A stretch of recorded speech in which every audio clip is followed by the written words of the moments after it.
Dr. Lee, tell me about the people in your division. I'm not sure what there is to say. Dr. Watson is the Specialist Project's lead scientist. He's, how to put it, very organized and precise. Dr. Ormond is one of the youngest scientists in the Institute, and she's something of a prodigy when it comes to physics. Dr. Lee. Is everything okay, Dr. Lee? You seem pretty tense. Yes, things are... It's fine.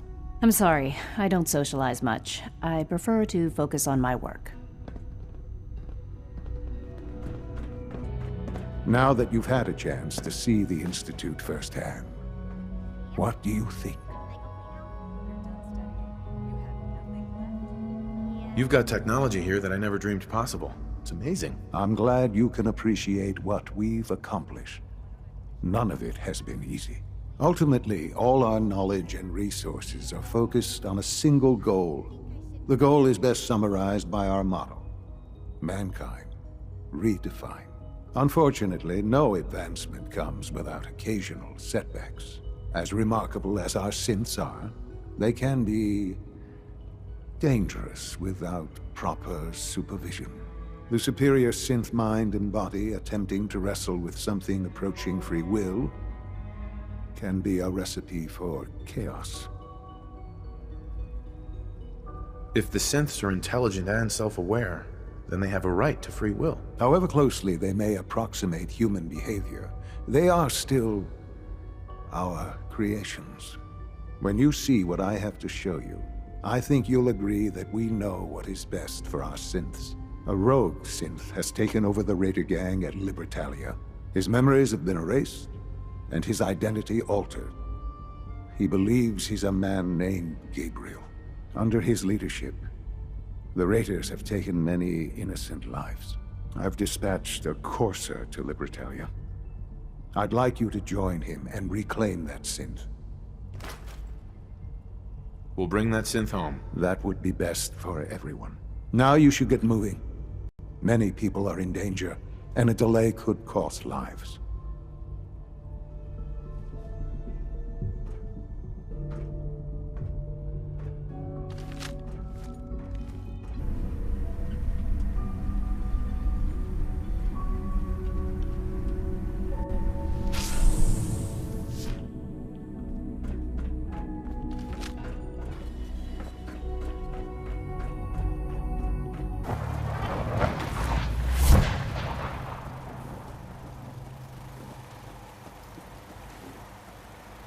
Hey. I'm listening. You got time to talk now?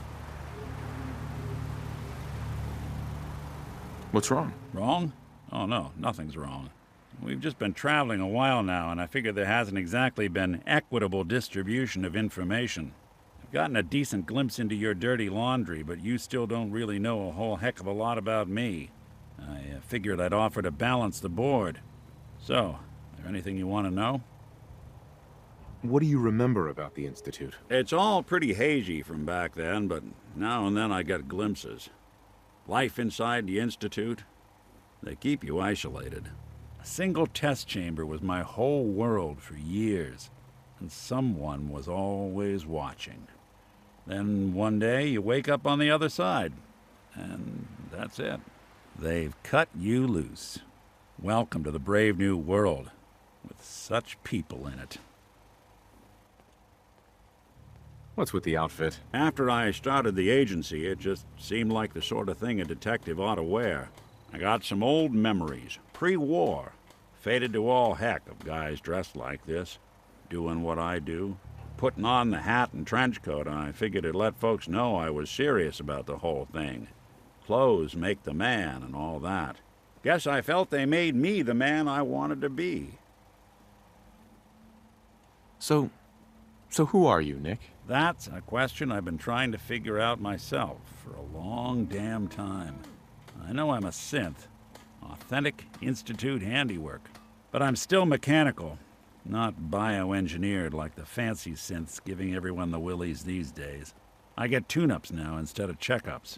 But my memories, my personality, they're all lifted from some cop who volunteered for an experiment back before the war. They scanned his brain and copied it onto the hardware that runs between my ears. Don't know why they chose to make a robot based on some pre-war cop instead of a math genius or a bioengineer. Hey, maybe that's why the Institute tossed me in the garbage instead of turning me into one of their people snatchers.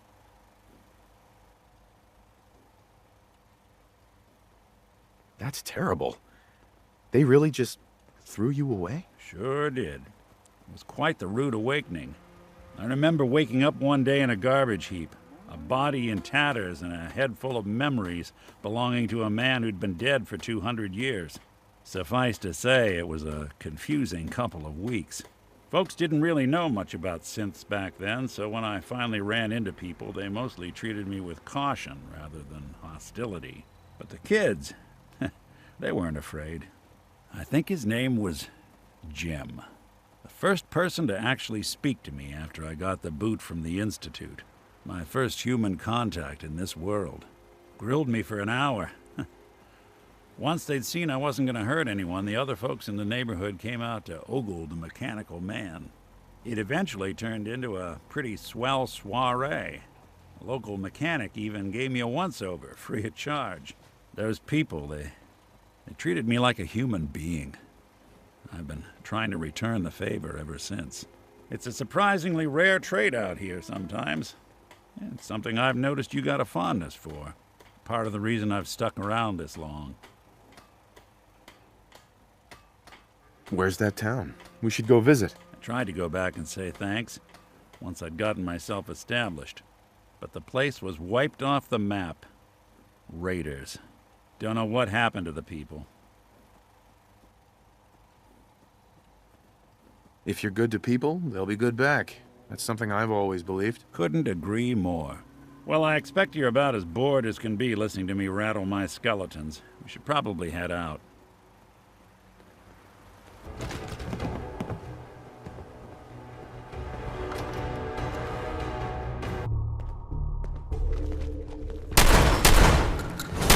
Sorry, folks. They must be chewing on us.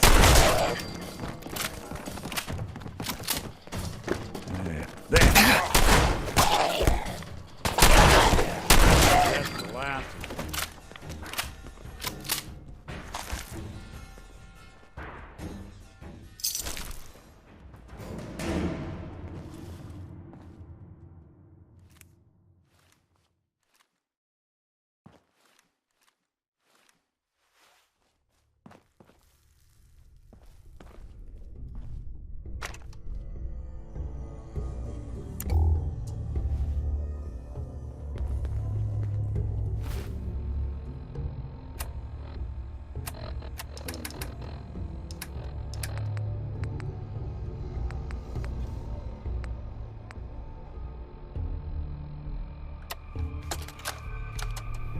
Entry 3, recorded by Research Assistant Peters on February 26, 2077. Time, it's 12:35 hours. Subject's direct radiation exposure level increased to 2 sieverts per 24 hours. Intravenous fluid intake increased to 1 liter. Subject reports localized pain in frontal and parietal lobe, accompanied by severe nausea, with vomiting on average 3 to 6 instances per 12 hours. Solid food no longer viable by oral intake. Other symptoms include general weakness in limbs, bleeding of gums, severe abdominal cramps, and diarrhea. Sure don't make Dark them like stool these. indicates possibility of intestinal bleeding. Shortness of breath also an issue. I will now describe changes in mood, or thought process. I have never in my life felt as horrible as I do right now. The discomfort is almost too much to bear. I often contemplate termination of this trial. But I know it'll only be a few more days before I reach 6 sieverts. Then I can administer the serum. We'll get our contract renewed. The serum will go to the market, and it's going to help people. It's really going to change the way we live. And me, I'll be fine. I'll be fine. Cyclical thoughts. No other No other developments to report.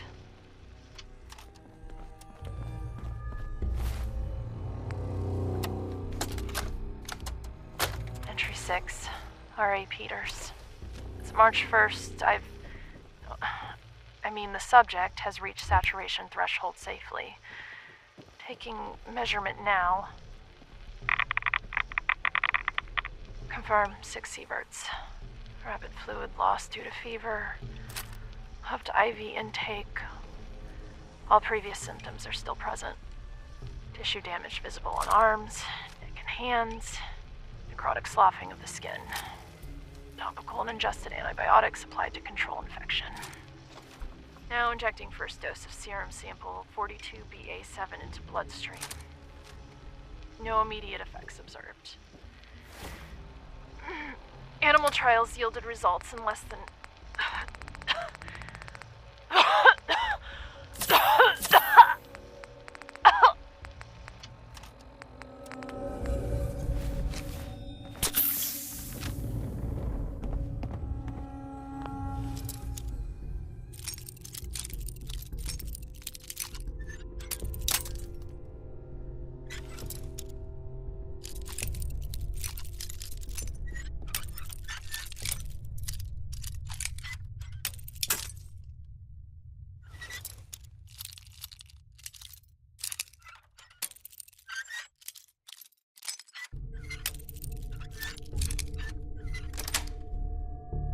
Got it.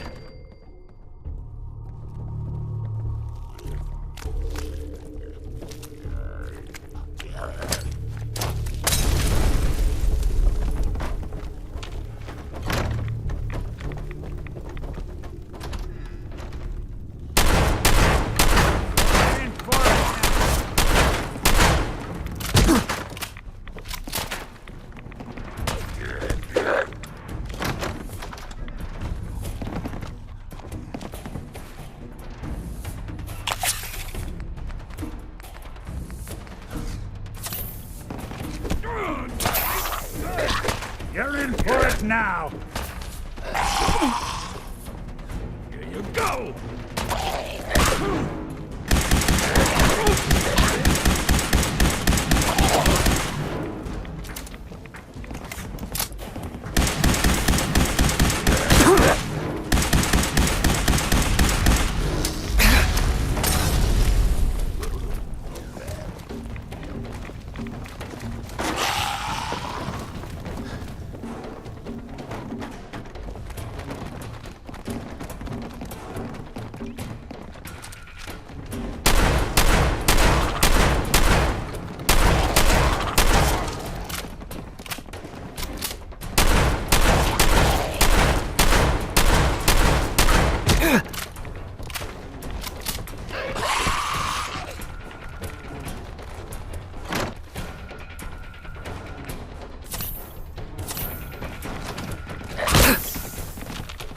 Move here.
second dose of sample 42BA7, injected hours ago.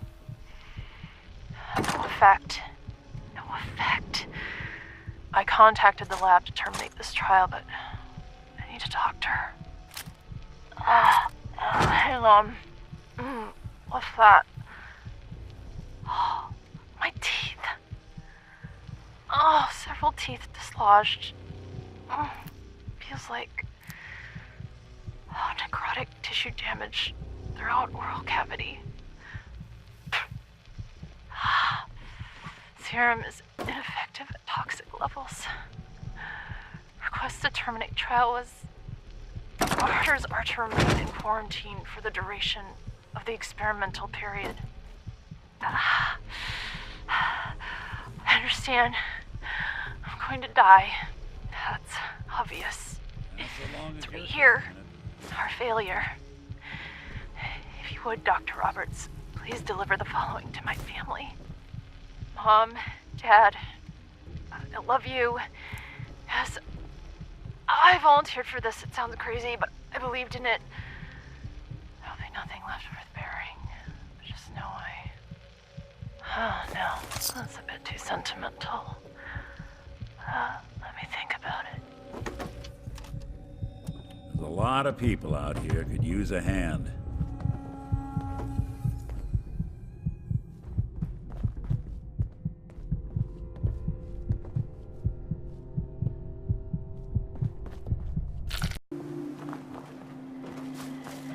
Protect and serve.